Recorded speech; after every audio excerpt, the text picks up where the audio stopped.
In this video, I'm going to be transforming my Mark II Focus ST's engine bay from this to this. Oh yeah.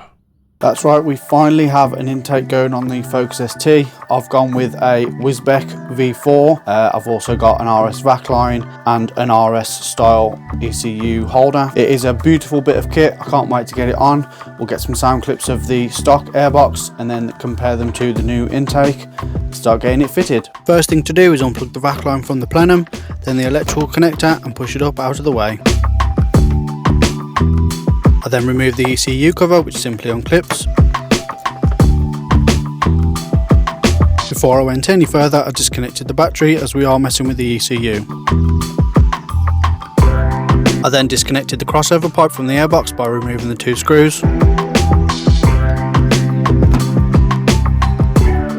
Not forgetting to unplug it. Then I can go ahead and remove the crossover pipe completely by undoing the Jubilee clip on the turbo to crossover pipe. Not forgetting the Vacline on the back. Moving on to the slam panel next, and this is connected to the airbox, but I'm actually missing the small intake section, so there's less parts for me to remove.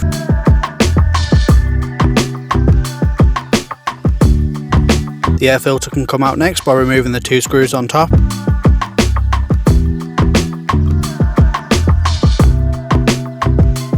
Don't forget the small screw on the back of the airbox holding the wiring.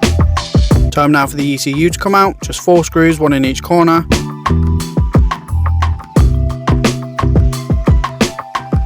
Bottom right one is very difficult to get out as you don't have much visibility, but it is doable.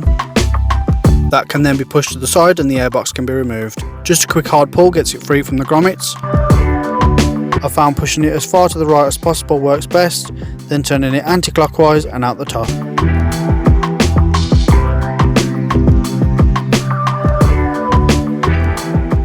With the stock airbox out then, before we can put the new induction kit in, I want to replace this. So this is the stock ST Vacline that runs all the way around the back into the brake booster just in the corner there. I want to neaten this up by putting an RS Vacline in, which is just this little pipe here. I got this from Custo Mod. It's a very nice piece of kit, comes with instructions and everything like that. So just got to remove the stock one from this pipe there, undoing those little clips. As you can see, I've already took one out just to make sure I can get them out, and then pull it out of the servo there, and then we're going to just slot this onto the end like that.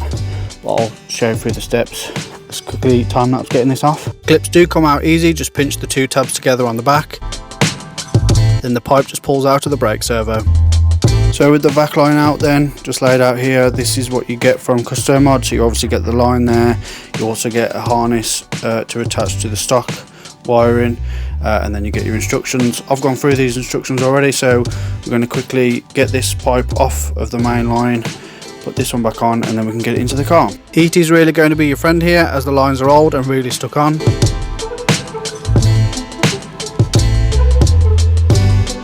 Once the line is removed from the bit that's being kept, you then need to remove the T-piece with the plug on, as you will be keeping that also. Again, I applied some heat to the line to soften it up, but these were really stuck on, so I ended up just cutting them off. These lines aren't being used again, so I didn't mind cutting them.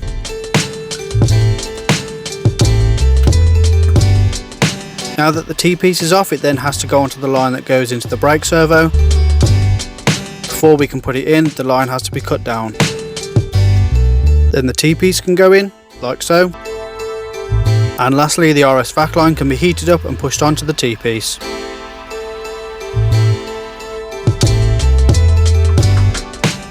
So that is the line all made up then, and it's ready to go back in. Simply just push it back into place, and as you can see there, it's just missing the battery cover, so that's the reason you do have to cut that line down. Make sure that this little T-piece goes in this way, so the connector is pointing down towards the front bumper, because you're going to have to obviously plug it back in. Put those clips back in, make sure it pushes back into the servo properly, and that's job done.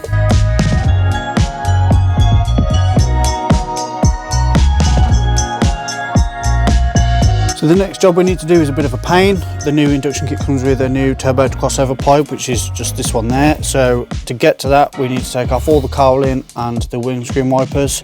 Once that's removed, we can get down there, remove the stock one, and get this new one fitted. I really didn't want to have to take all this off, but there's no way of getting the pipe out without it all removed. The wipers come off first, nice and easy, then the top section detaches by removing some clips. I then took the opportunity to remove the Symposer pipe as the car already came with the Symposer delete. I also removed the small bracket on top of the head. Just to show you a quick comparison of why people change the turbo to crossover pipe. As you can see, the stock one alone is just very restrictive, and it also has baffles in to quieten the noise down, whereas aftermarket, just straight through, nice and smooth. You'll get some nice induction noise. And also a bit more freer flowing, so maybe a bit more power. We'll get this fitted on now, and then we can get the rest of the induction kit on. Using the supplied Jubilee clip that comes with the intake, it's just a case of pushing it onto the turbo. Next job then is to get the ECU holder in and the ECU fitted into this.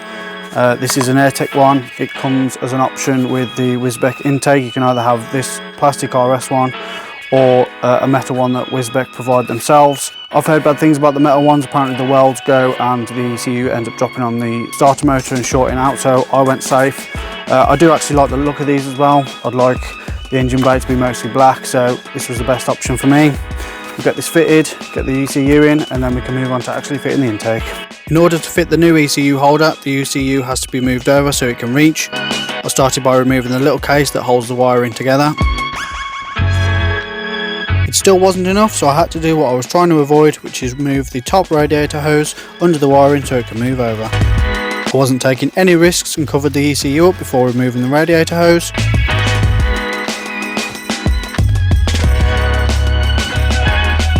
Pushing it under and through the gap in the wiring, allowing the ECU to move right over.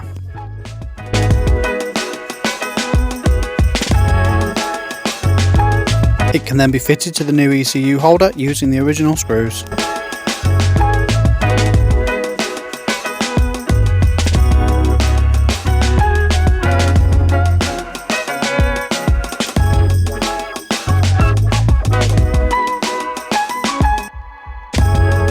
Then it gets mounted in the factory grommets.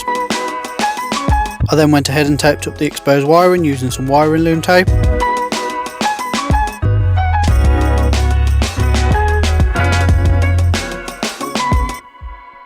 And went over the top with some electrical tape.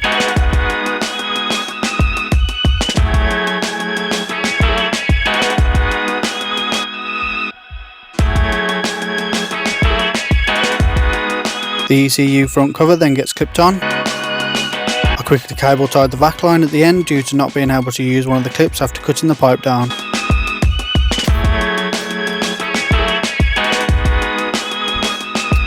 So with all that finally done, the ECU nice and buttoned up, the wiring all covered up, we can finally get putting the intake in. Now I have just quickly mocked it up, and there are just two tabs on the head that the intake bolts onto, so nice and simple. Crossover pipe just needs orientating the right way, then I can tighten that up, we'll get the intake in, and then we'll start finishing the last few things. First thing to do is remove the MAF sensor from the factory crossover pipe. Wisbech do include the specific Torx bit that you need to take the screws out, which is helpful as I didn't have one.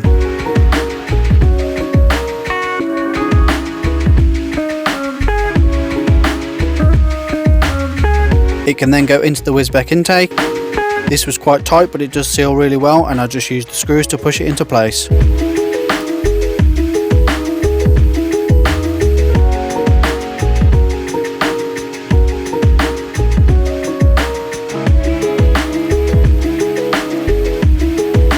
Finally then, the intake can go onto the car. This was also a tight fit as the V4 has a much larger diameter compared to the stock crossover.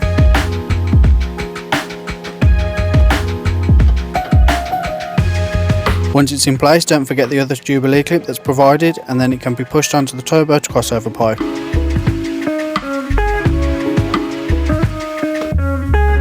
This did take a lot of back and forth to get it to sit right as the intake screws into specific holes on the head. The only movement you have is with the silicone pipe.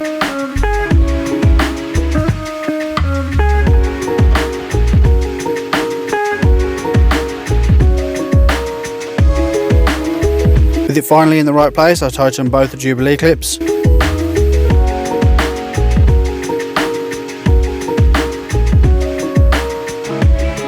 then the 2 bolts on the intake.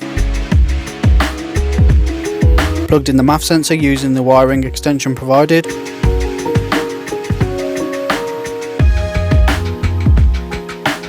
The RS Vacline can then be plugged into the plenum, and then the wiring extension can be plugged into the Vacline.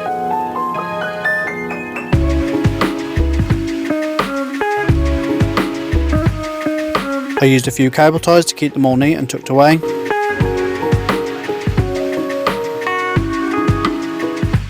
Then the huge AirTech filter can go on.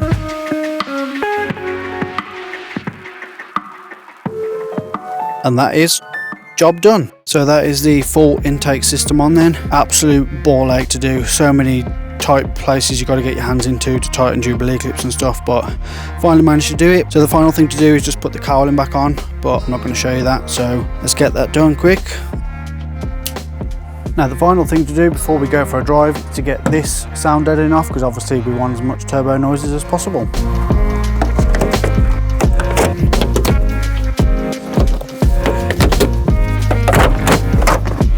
So that is the intake, the ECU holder and the RS Vacline all now fitted. I am super happy with how it is. It looks great, it even sounds great just on startup. I am going to go for a few driving clips now so we can compare the stock airbox to this. Pretty big job doing all 3 in one go, but it's done now. Hands are absolutely wrecked, but I am happy with the end result, so it's all worth it in the end. Hope you enjoyed the video. Please subscribe if you haven't. Thanks very much for watching.